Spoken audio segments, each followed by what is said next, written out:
बच्चों नमस्कार। आप सभी का आज के सत्र में स्वागत है। आज है दिनांक 9 फरवरी 2023। आशा है आप सभी स्वस्थ होंगे, अच्छे से होंगे। और आज के सत्र की जर्नी को हम प्रतिदिन की भांति आगे बढ़ाते हैं। ठीक है, तो इस क्रम में हमारा जो आज का टॉपिक होगा, सबसे पहला टॉपिक होगा वो हम देखते हैं स्क्रीन पर। ये है बेंच एंड बाइगोट्री, है ना। तो बेंच एंड बिगोट्री आप कह सकते थे। तो इससे तात्पर्य है कि पीठ और हठ धर्मिता या धर्मांधता। ठीक है, तो उसके बारे में टॉपिक है। मतलब बेंच जानते हो ना, सुप्रीम कोर्ट की बेंच होती है जो मामले पर निर्णय सुनाती है। एक जज की, दो जज की बेंच, 3 जज की बेंच, ऐसे करके होती है। तो ये न्यायालय से जुड़ा मुद्दा है। ठीक है, यूपीएससी के दृष्टिकोण से देखोगे तो। और एक the lesson from a court appointment drama. ठीक है, कोर्ट अपॉइंटमेंट ड्रामा जो हुआ है ना, उससे का हम सबक ले सकते हैं, उसके बारे में है। तो इसे हम देखेंगे। और उसके बाद जो नेक्स्ट टॉपिक है हमारे पास वो है ओल्ड राइवलरी। ठीक है, पुरानी जो प्रतिद्वंदिता है, ठीक है, उसके बारे में यहाँ पर है। और नेक्स्ट है a Nordic India connect to power और ग्रीन ट्रांजिशन। ठीक है, ग्रीन ट्रांजिशन जो हो रहा है उसको मतलब मजबूती देने के लिए नॉर्डिक इंडिया कनेक्ट जो है उसके बारे में चर्चा की जाएगी। तो सबसे पहले हम पहले टॉपिक की ओर मूव करते हैं। पहला टॉपिक हमारा जो है बेंच एंड बिगोट्री। देखो, बेंच एंड बिगोट्री, अभी ये पूरा मामला ना मतलब एक जज के, एक एडवोकेट के मतलब अपॉइंटमेंट्स जुड़ा हुआ है। ठीक है, एक जज, अभी वो जज बन गई हैं तो जज के अपॉइंटमेंट्स जुड़ा हुआ है। उसमें उससे ये पता चला है कि अ जज appointment exposes the of A collegium system. अब कॉलेजियम सिस्टम जो है जिसके माध्यम से जजों की नियुक्ति की जाती है, वो किस प्रकार से अस्पष्ट है या अपारदर्शी है, उसके बारे में यहाँ पर चर्चा।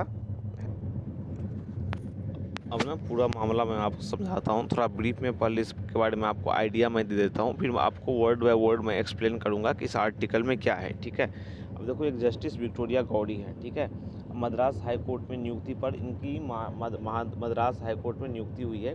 इस पर उठ रहे हैं सवाल। अब क्या उठ रहे हैं, देखो, मद्रास हाई कोर्ट में न्यायाधीश के रूप में लक्ष्मण चंद्र विक्टोरिया गौड़ी हैं। नियुक्ति के बाद जो है कॉलेजियम सिस्टम पर फिर से सवाल उठ रहे हैं, क्योंकि इन्होंने अतीत में ना, मतलब ये जो जज हुई नियुक्त हुई हैं, अतीत में धार्मिक अल्पसंख्यकों के बारे में विवादास्पद बयान दिए हैं।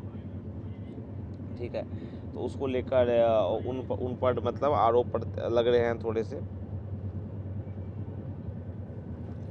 लेकिन जिस तरीके से विक्टोरिया गौड़ी का नाम आया ना, मतलब कॉलेजियम के सामने आया, फिर जो नियुक्ति उनकी बात हुई ना, उनकी नियुक्ति की सिफारिश हुई, उसके बाद जो प्रक्रिया में, प्रोसेस में जो तेज़ी दिखाई गई, उसकी वजह से ये मामला ना कुछ ज़्यादा ही चर्चा में आ गया। काफ़ी तेज़ी दिखाई गई। ठीक है, एक दिन के अंदर ही केंद्र ने राष्ट्रपति को सिफारिश कर दी, राष्ट्रपति कार्यालय ने अधिपत्र जारी कर दिए। ठीक है, और राज्यपाल ने मद्रास हाईकोर्ट के कार्यवाहक मुख्य न्यायाधीश को शपथ ग्रहण समारोह आयोजित करने के लिए कह दिया। तो बड़ी जल्दबाजी में किया गया, थोड़ा प्रोसेस ज़्यादा दिया गया थोड़ा इसका, तो इसको लेकर थोड़ा चर्चा में आ गया है। उसके बाद आप याद देखो आप कि यह सब जो घटना हुआ ना, ज़्यादा प्रोसेस को जल्दी जल्दी कर दिया गया सब कुछ को। ये सब घटना जिस दिन हुआ उसी दिन मतलब सुप्रीम कोर्ट 21 वकीलों की दायर की हुई उन याचिकाओं पर सुनवाई कर रहा था जो नियुक्ति के फैसले की समीक्षा करने की मांग कर रहे थे। ठीक है, उनकी दलील थी इन वकीलों की, विक्टोरिया गौड़ी ने हेट स्पीच दी थी। वहीं दूसरी ओर कुछ वकीलों ने समर्थन वाला भी पत्र सौंपा था। ठीक है, तो यही है। ठीक है, विवादास्पद बयान के अतीत में रहे हैं। ठीक है, धर्मांतरण को लेकर उन्होंने ऐसे बयान दिया था, मतलब एक तरह से आप समझो कि बयान दिए हैं उन्होंने, तो उसी को लेकर विवाद है। ठीक है, इनका राजनीतिक अतीत भी रहा है। ठीक है, ये जो हैं उनका अधिकतर बयान उस समय के थे जब तमिलनाडु महिला मोर्चा की संयोजिका थी। ठीक है, लेकिन बयानों के बावजूद उन्होंने सितंबर 2020 में मद्रास हाईकोर्ट की मदुरई पीठ में भारत सरकार का असिस्टेंट सॉलिसिटर जनरल नियुक्त किया गया था। हालांकि उन्होंने ये पद स्वीकार करने से पहले बीजेपी के पद से इस्तीफा दे दिया था। ठीक है, हम इसे समझेंगे। चलो, अब कंटेक्स्ट तो समझ में आ गया आप लोगों को, तो कंटेक्स्ट आप लोगों को समझ में आ गया होगा। अब हम ना टॉपिक पर मूव करते हैं, इसे हम वर्ड बाय वर्ड देखेंगे। ठीक है, चलो, इस क्रम में फर्स्ट स्लाइड जो हमारे पास आएगा I request my technical team. Yes, अब यहाँ पर देखते हैं कि the questionable elevation of advocate L Victoria Gowri, ठीक है। एल विक्टोरिया गौड़ी जो है उनका जो क्वेश्चनेबल एलिवेशन है, उनको जो पद दिए गए हैं, उनकी जो नियुक्ति की बात की जा रही है, वो क्वेश्चन के अंतर्गत आ गया है, प्रश्नों के अंतर्गत आ गया है। तो क्वेश्चनेबल यहाँ पे उसमें इसलिए मेंशन है, ठीक है। एज अ जज उनका जो एलिवेशन हुआ है, वो जो आगे बढ़ी हैं जज के रूप में, मद्रास हाई कोर्ट के जज के रूप में नियुक्ति हुई हैं, तो वो एपिटोमाइजेज। देखो एपिटोमाइज का मतलब क्या होता है, ये होता है प्रतीक, मतलब ये किसी का प्रतीक है। Problematic nature of the system of judicial appointment. ये जो वर्तमान विवाद है ना, वो जज नियुक्त हुई हैं, उनका अतीत इस तरह का रहा है। तो ये जो पूरा घटनाक्रम है, एक तरह से ये कॉलेज जुडिशियल अपॉइंटमेंट जो है, न्यायिक जो नियुक्ति है, उसमें जो खामियां हैं, ठीक है, उसका प्रतीक है, उसको दर्शाता है।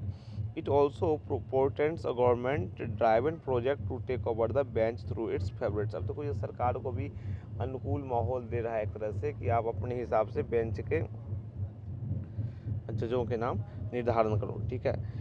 अब यहाँ पे देखो, whose unabashed prejudice against minorities became evident her past speech. अब यहाँ पे देखो, यहाँ पे जैसे कि अब यहाँ मिसेज गौड़ी, हुज अनएवेस्ट प्रिजुडिस है ना अगेंस्ट माइनॉरिटीज। अब मिसेज गौड़ी जो है, उनका जो अनएवेस्ट प्रिजुडिस है, मतलब एक तरह से आप ये समझो कि वो निसंकोच होकर बोला है, ठीक है, मतलब उन्होंने परवाह नहीं की बिल्कुल भी। और उनकी जो धारणा है, पूर्वाग्रह है ना, वर्तमान जो नियुक्त हुई हैं किसके प्रति, तो अल्पसंख्यकों के प्रति, वो बिल्कुल स्पष्ट हैं। किससे स्पष्ट हैं, उनके पास्ट स्पीचेस या इंटरव्यू से, जो उन्होंने अतीत में इंटरव्यू दिए हैं और भाषण दिए हैं। और ये कब प्रकाश में आया है, ये है ना, उनके अतीत के भाषण सब, जब उनका नाम सुप्रीम कोर्ट द्वारा उसको अप्रूव कर दिया गया, ठीक है।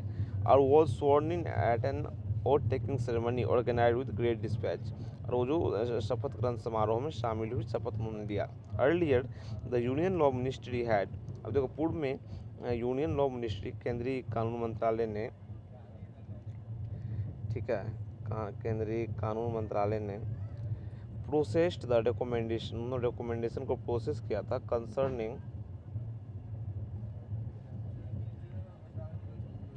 कंसर्निंग, ठीक है, set of candidates with extraordinary speed not deployed in other cases. देखो इसमें क्या है, not displayed in other cases, मतलब इस तरह से एक्स्ट्राऑर्डिनरी स्पीड दिखाई गई ना इसमें, इस मामले में, ठीक है, इस मामले में जिस तरह से एक्स्ट्रा ऑर्डिनरी दिखाई गई, मतलब स्पीड काफ़ी ज़्यादा तीव्रता तेज़ी दिखाई गई, किसी दूसरे केस में नहीं दिखाई गई थी। Not displayed in other cases, ठीक है।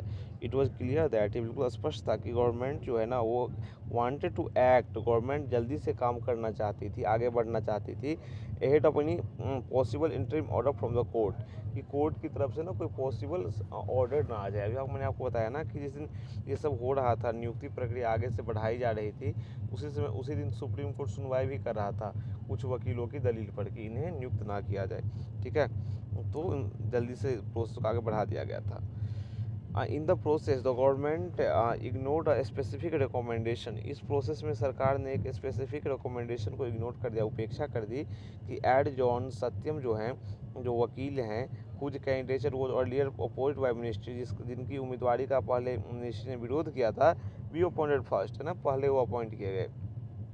It is a clear message, यह बिल्कुल एक क्लियर मैसेज है ना, साफ सुथरा मैसेज है, संदेश है। It is a clear message that the person that the present regime would pick and choose among those approved by, कि वर्तमान जो शासन है ना, व्यवस्था जो है ना, शासन जो है, वो क्या करेगी, पिक एंड चूज करेगी, है ना, चयन करेगी, किसमें से, among those approved by the collegium. अब देखो कॉलेजियम जिस चीज़ अनुमोदन करेगा ना, उसमें से यह पिक एंड चूज करेगी, है ना, चयन करेगी और उसे नियुक्त करेगी, ठीक है। In a manner informed by its political preferences, जो इसके राजनीतिक फायदे के लिए होंगे, है ना। वर्तमान शासन जो है अपने राजनीतिक फायदे के हिसाब से नामों का चयन करेगी, जो कॉलेजियम द्वारा अप्रूव किए गए नाम रहेंगे, ठीक है, अनुमोदित किए गए नाम रहेंगे। That the government repeatedly has its way indicates that. अब देखो गवर्नमेंट का जो अपना वे है ना, उससे इंडिकेट होता है कि conflict over the appointment process, जो कन्फ्लिक्ट है, टकराव जो है ना अपॉइंटमेंट प्रोसेस पर, है ना, जो नियुक्ति प्रक्रिया पर टकराव है, हैज रीच्ड अ स्टेज, ऐसी स्थिति में पहुंच गया है, in which the collegium is constantly under pressure, जहां कॉलेजियम जो है बिल्कुल प्रेशर में है, दबाव में है, ठीक है, एग्जीक्यूटिव्स के पोजीशन के आगे, जो कार्यपालिका है उसके पोजीशन के आगे, उसकी स्थिति के आगे न्यायपालिका दबाव में है, ठीक। If any meaningful process is to be made on the perennial process of filling a vacancy. The challenge to Mr. Gowry's appointment, challenge जो सॉरी मिसेज गौरी के अपॉइंटमेंट के लिए चैलेंज जो है, चुनौतियां जो हैं, है ना, उससे संबंधित जो हैं, वो ऑन द ग्राउंड दैट, जो ग्राउंड किस आधार पे थी, अभी जो चुनौतियां मतलब चैलेंज दिया गया था कोर्ट में, वो किस आधार पे दिया गया था, तो उसका जो आधार था ना, जैसा कि मैंने आपको संदर्भ में बताया, उसका आधार था कि उन्होंने मतलब अतीत में जो है वो कुछ ऐसे भाषण वक्तव्य दिए हैं, स्टेटमेंट दिए हैं, ठीक है। चलो अब यहाँ पे देखो, that an effective consultation relevant information placed before the collegium. देखो चैलेंज का आधार क्या था, जो सुप्रीम कोर्ट में दिया गया था, उसका था कि अगर मान लो कि इफेक्टिव कंसल्टेशन रिलेवेंट इन्फॉर्मेशन अगर कॉलेजियम के सामने रखे गए होते, इफेक्टिव मतलब प्रभावकारी सुझाव या फिर संबंधित जानकारी अगर कॉलेजियम के सामने रखी गई होती, तो हर अपॉइंटमेंट में नॉट हैव बीन अप्रूव्ड, है ना, तो उनके अपॉइंटमेंट को, ठीक है, तो उसी की यहाँ बात हो रही थी। नेक्स्ट स्लाइड हम लेते हैं अब, ठीक है। फर्दर बाय हर स्पीचेज, देखो उन्होंने क्या किया अपनी स्पीच के माध्यम से ना, मतलब डिनाउंसिंग क्रिश्चियंस एंड मुस्लिम, उन्होंने क्रिश्चियन मुस्लिम का मतलब एक तरह से उनका अपमान किया, ठीक है, उनके खिलाफ बोला। She had rendered herself ineligible to act, इससे क्या हुआ, उस मतलब वो अपने आप को अयोग्य साबित करती हैं, ठीक है, without fear of favour, and that she could not be expected to dispense justice without discrimination. अरे इससे ये होगा ना, मतलब ऐसा लगता है कि वो डिस्क्रिमिनेशन के मुद्दे पर सही से जस्टिस नहीं कर पाएंगे, भेदभाव के मुद्दे पर सही से न्याय नहीं कर पाएंगे। द बेंच राइटली रिजेक्टेड, अब देखो बेंच ने हाउएवर, हालांकि देखो बेंच ने ना मतलब राइटली सही तरीके से रिजेक्ट कर दिया, मतलब अस्वीकार किया कि ऑब्जर्विंग दैट, बेंच ने पाया, पीठ ने पाया, है ना, चैलेंज को देखने के बाद कि it can not revisit the suitability of any appointee, यह मतलब किसी अपॉइंटी की सुटेबिलिटी को ना दोबारा नहीं चेक कर सकती, ठीक है, नहीं देख सकती अपॉइंटी जो नियुक्त की गई है। आफ्टर द कॉलेजियम है डिसाइडेड ऑन इट, जब कॉलेजियम ने इस पर निर्णय ले लिया हो। The court on the judicial side, the court जो है ना judicial side could not possibly have gone into a choice made by its top 3 जजेस, indeed it made no sense to refer the collegium decision to a bench. अब देखो वैसे it made no sense, वैसे इसे कोई sense नहीं बनता to refer the collegium decision to a bench for, देखो कि कॉलेजियम के डिसीजन को ना एक बेंच को फिर से रिवीजन के लिए भेजना, ठीक है, इसका कोई सेंस नहीं बनता, ठीक है। इट इज़ अपेरेंट, अब देखो ये मतलब अपेरेंट है, ठीक है, अपारदर्शी है, state government to, apparent sorry स्पष्ट है, ये स्पष्ट है कि स्टेट गवर्नमेंट ने भी too had not flagged her extreme views, उसके एक्सट्रीम व्यूज को मतलब फ्लैग नहीं, हरी झंडी नहीं दिखाई थी। While political affiliation should not disqualify anyone from judicial office, अब देखो यहाँ पे क्या है, तो पॉलिटिकल जो अफिलिएशन है ना, उससे क्या हो, जो आपकी राजनीतिक जो अतीत रहा है, उससे किसी को डिस्क्वालीफाई नहीं किया जाना चाहिए कि भाई उसके ग्राउंड पे हम आपको डिस्क्वालीफाई कर दें, वो नहीं होना चाहिए, ठीक है, from judicial office. Open votary out to, it is also signal failure of the collegium process, यह मतलब कॉलेजियम प्रोसेस के फेल्यूर होने का सिग्नल भी है। That a controversial proposal could get pass it's scrutiny, what is needed is more than reform in the appointment system, perhaps a process that combines an objective evaluation of the candidates' credentials with an independent mechanism that ensures public scrutiny of their suitability. What is in the place at present is an opaque closed door,